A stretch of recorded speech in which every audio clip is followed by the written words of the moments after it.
How you doing? Have you noticed that there's a lot of people putting fake grass on their front lawns these days? It's a bit of a weird thing, I think. It's kind of like the gardening version of a toupee. Like it's a bit strange, but I can understand why people do it. Because I've got a big brown patch on my front lawn, and grass doesn't grow there, but I do have a bit of grass that grows around the side. So instead of putting fake lawn in, I decided to just grow the grass on the side really long and then comb it over. It looks fantastic, so I was pretty happy with it.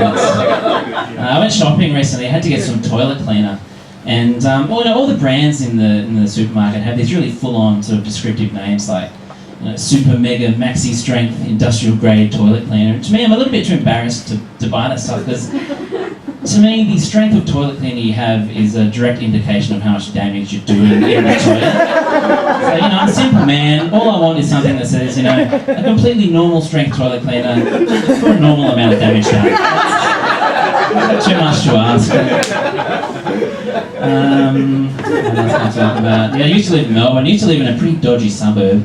And I used to live next door to sort of known drug dealers. And they had a lot of dodgy people coming and going from the house, and I noticed that a lot of them were wearing baseball hats. I didn't understand why. It's a bit strange. When you're paying attention, there are a lot of any TV shows with drug dealers, lots of baseball hats pulled down so you can't see their face. And any other dodgy cities where there's sort of known drug activity, lots of baseball hats pulled down so you can't see their face. And I find it quite strange because, this is a group of people who aren't really known for looking after themselves too much. They do drugs, they might smoke more than the average person, they drink, they don't have a very good diet, but for some reason that slip, slop, slap message has really cut through in that demographic. Jono, before you go and buy that heroin, mate, no hat, no play, buddy. You know the rules, slip, slop, slap, then smack. That's how we do it. I'm seeing a lot of signs on the side of the road, police targeting, and one of them speeding, I understand how that works, or police targeting seatbelts. That's pretty self-explanatory. But police targeting fatigue, I'm not really sure how that works. The only thing I can think of is if, they're pulling people over, dimming the headlights a little bit, maybe pulling out a thermos of milk and reading a bedtime story. When you start nodding off, that's it, mate, you're in the clink. Off you go. Yeah. What else can I talk about? A lot of my friends are getting pregnant at the moment, and they've all downloaded this app on their phone, and you punch in how many weeks pregnant you are, and that tells you how big the fetus is by sort of comparing it to a fruit or vegetable, which makes sense, I guess, but I can't help but wonder if the fruit and vegetable growers have the same app, but in reverse. So, do you know how your pumpkin's coming along? Yeah, good, mate, about the size of an 18-week-old fetus at the moment. Just a few more weeks and should be ready to cut them up and turn them into soup. I don't know, sorry guys. What's left? I'm doing some house renovations, and I'm struggling a little bit, to be honest, because every single measurement is in inches, and I don't even really know what an inch is. In fact, the only sort of knowledge I've got about inches, the only reference point is that the average penis is approximately 6 inches long. So, I went to Bunnings the other day and the guy said I needed 20 inches or something. I had to imagine 3 erect penises and a tip just to have any idea. Needless to say, whenever I'm in Subway and I order a 6-inch meatball and sausage sub, it's confusing for me. I'm done. Thanks, guys.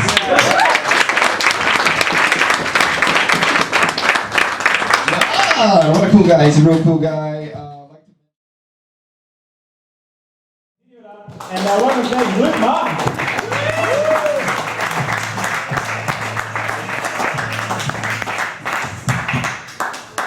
Good evening, everyone. I moved from Canberra to Melbourne recently, and it's a long drive down, and I got a little bit tired on the way. And I saw these signs on the side of the road saying, police targeting fatigue. And I kind of get how they target speeding or seatbelts, but what are they doing fatigue? Are they just kind of like peeking in to see if you're wearing pyjamas?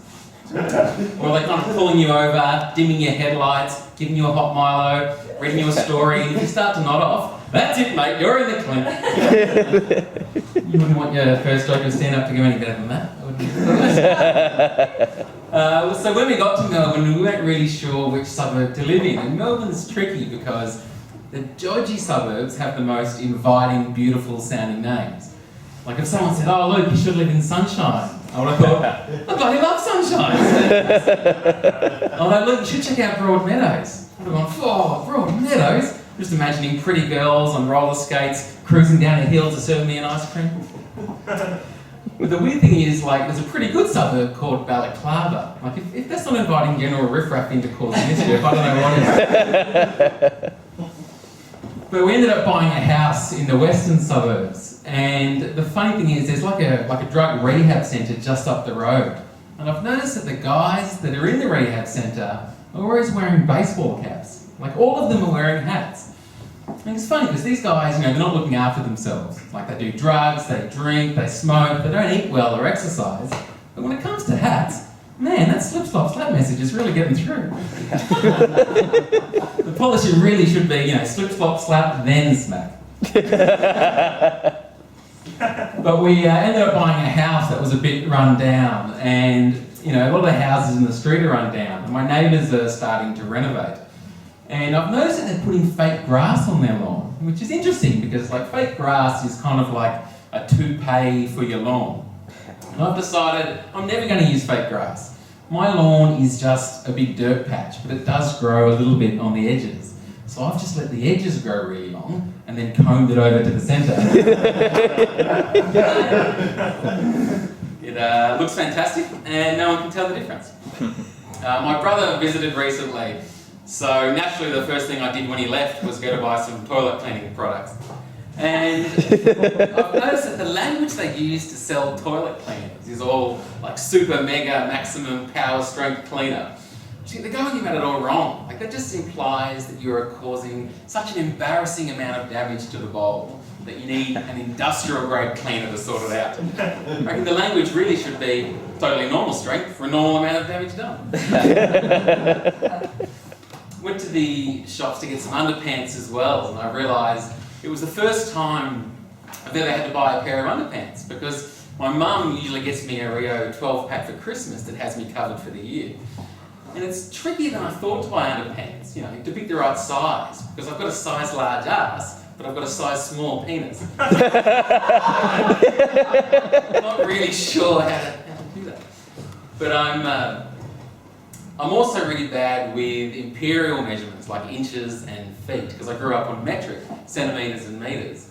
So I was in Bunnings looking to buy some shelving, and the bloke said, oh mate, you need about 20 inches of that timber. And I have no frame of reference to how long or short that is, except for the knowledge that the average erect penis is 6 inches. So to figure out how long 20 inches is, I have to actually imagine 3 erect penises and a tip. It's obviously a very confronting experience every time I eat a 6-inch meatball sub. That is me done. Thank you very much.